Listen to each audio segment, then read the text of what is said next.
You know that feeling when you're trying to tell a story about an amazing travel experience, but you just can't find the right words? Yeah, we've all been there. So today, we're going to dive deep into the language of travel. That way, your stories can be just as vivid and exciting as your actual adventures. Whether you're planning a quick weekend getaway or some epic continent-crossing adventure, the words you use can totally change how you share those experiences.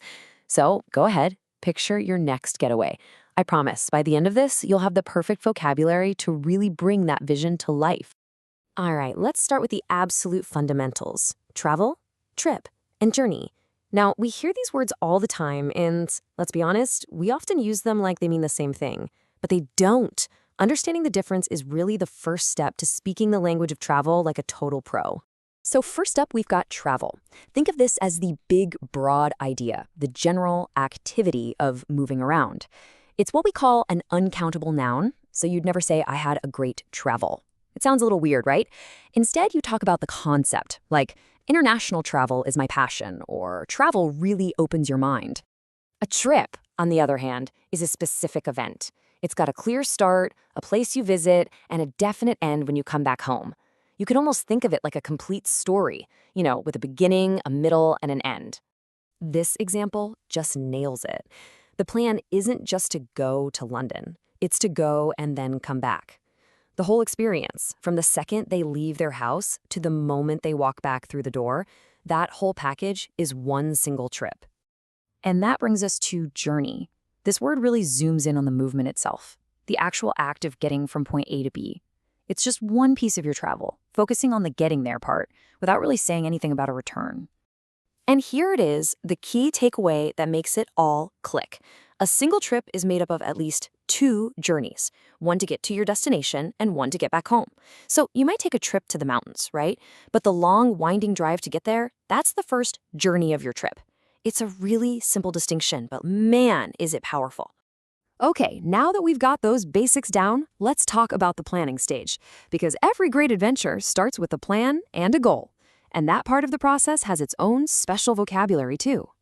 Your destination is your goal. It's where you're trying to get to. It's the B in your from A to B, whether that's a huge, bustling city, a tiny tropical island, or, I don't know, a cozy cabin in the woods. And the route is how you get there. It's the specific path you choose. Are you going to take this scenic coastal road for the amazing views, or are you just going to hop on the direct highway to get there as fast as possible? Your route totally shapes your journey. The language of travel is just as diverse as we are as travelers. The words we pick can say so much about our style and what we're looking for. So let's check out a few popular types of trips. A city break is that short, fast-paced urban escape, usually crammed into a long weekend. It's all about diving headfirst into the culture of a new city. Spending a few days hitting the museums in Paris or exploring ancient history in Rome. Then there's the staycation, which has gotten super popular lately. This is when you take a holiday right in your own country, exploring local spots like national parks or charming little towns nearby. It's a pretty awesome way to appreciate all the cool stuff that's right in your own backyard. Ah, the classic road trip.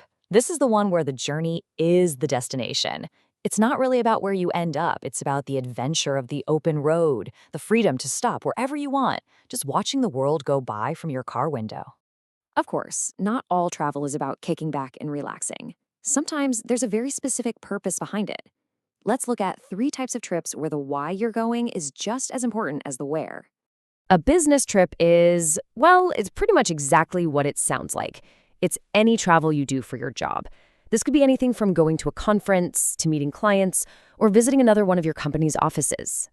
Now, a field trip is all about education. It's usually for students, and the whole point is to take learning outside the classroom. Think about a class visiting a museum, a historical site, or, like in this example, checking out some ancient ruins. And then there's a pilgrimage, which is a journey with a really deep spiritual meaning. It's when people travel to places that are sacred to their faith. It's truly a journey of devotion. So, we've planned our trip, we've figured out its purpose, but what about the adventure itself? Let's talk about the words we use to describe what it's actually like to be out there exploring a new place. A tour is a super structured way to see a new place. You've usually got a guide who knows their stuff, a set schedule, and you get to see a bunch of different points of interest, like a guided tour of the Colosseum or a food tour through a local market. The word voyage just sounds so classic and epic, doesn't it? It specifically means a long journey by sea. Think about those old explorers crossing the massive ocean hundreds of years ago. That was a voyage. A cruise is basically a modern-day voyage, but with a huge focus on fun and relaxation. It's a journey on a ship where you stop at a bunch of different ports and destinations, and the whole thing is centered around entertainment and just having a good time. And finally, a safari. This is a journey that takes you deep into the wild, most famously in Africa, with one main goal: to see magnificent animals in their natural habitat. It's a chance to see nature up close, and it is a truly unforgettable adventure.